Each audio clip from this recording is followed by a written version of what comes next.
Bismillahirrahmanirrahim. Assalamualaikum warahmatullahi wabarakatuh.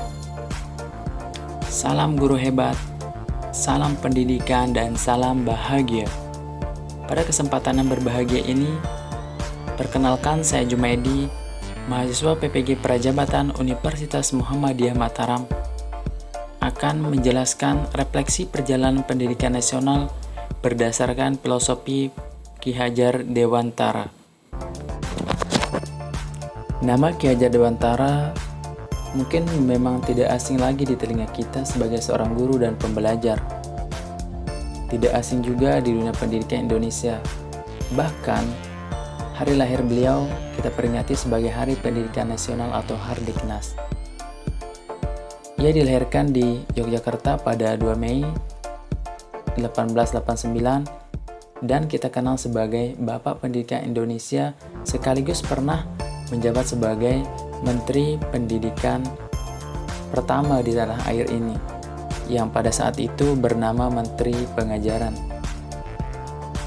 Kontribusi Bapak Ki Hajar Dewantara terhadap Indonesia bukan hanya sekedar cerita fiksi belaka dalam dunia pendidikan di negeri ini.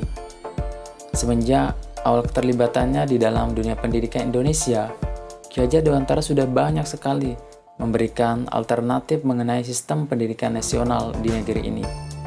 Salah satu yang kita tahu mungkin adalah sekolah taman siswa, di mana model pendidikannya berupa pawiyatan atau pondok asrama dengan corak nasional.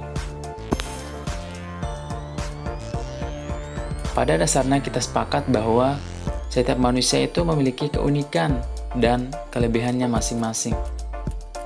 Mereka ada pada kodratnya sendiri, di mana mereka memiliki hidup dan kehidupan bermasyarakat. Tugas kita sebagai pendidik tentunya adalah menuntun segala kekuatan kodrat yang ada pada mereka, agar mereka itu dapat menjadi manusia dan juga sebagai anggota masyarakat tentu dapat mencapai keselamatan dan kebahagiaan yang setinggi-tingginya. Jika kita analogikan, pendidikan itu ibarat petani, dan anak didik adalah padinya. Jadi, baik buruknya pertumbuhan padi itu tergantung bagaimana petani memelihara tanaman padi mereka. Memberi pupuk adalah salah satu cara padi tersebut dapat tumbuh dengan baik. Begitu juga dengan anak didik kita.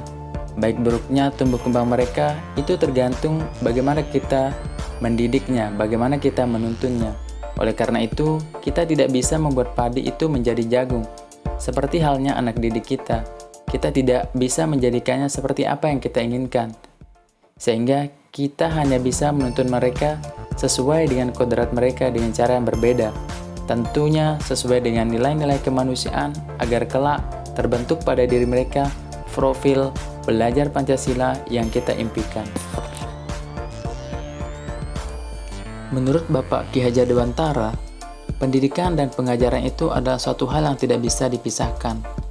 Pengajaran merupakan bagian dari pendidikan, di mana di dalamnya terjadi proses transfer ilmu, tentu untuk kecakapan hidup anak secara lahir maupun batin. Sedangkan pendidikan memberi tuntunan terhadap segala kekuatan kodrat yang dimiliki oleh anak, agar ia mampu mencapai keselamatan dan kebahagiaan yang setinggi-tingginya, baik sebagai seorang manusia maupun sebagai anggota masyarakat. Memang, secara teoritis pemikiran dari Ki Hajar Dewantara ini sudah relevan dengan konteks pendidikan Indonesia saat ini. Karena jika kita perhatikan Undang-Undang Sisdiknas Nomor 20 Tahun 2003 pada pasal 3 tentang tujuan pendidikan nasional, maka pemikiran Ki Hajar Dewantara ini telah masuk dalam kerangka pemikiran titik keberhasilan pendidikan secara nasional. Namun, masalahnya secara praktik, pemikiran-pemikiran dari Ki Hajar Dewantara ini tentang pendidikan dan pengajaran belum mampu secara utuh dan konsisten hidup dalam kehidupan bermasyarakat. Sehingga pendidikan hari ini belum memberikan tuntunan pencapaian kodrat dari anak dan kebahagiaannya dalam proses belajar. Sehingga sekolah masih harus terus berbenah agar mampu menjadi wadah tumbuhnya kodrat diri anak didik tentu secara optimal.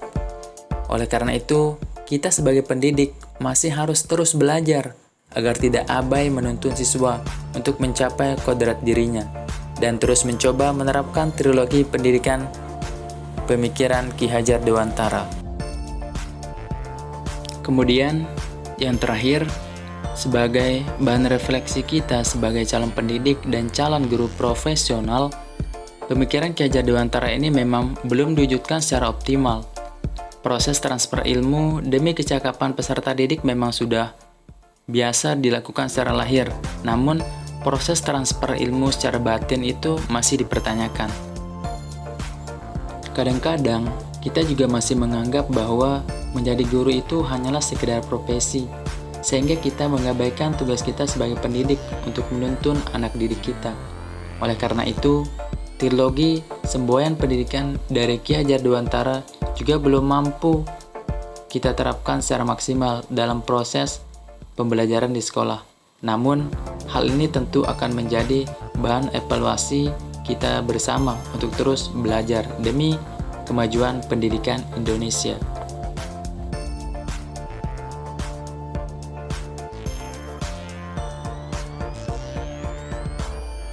To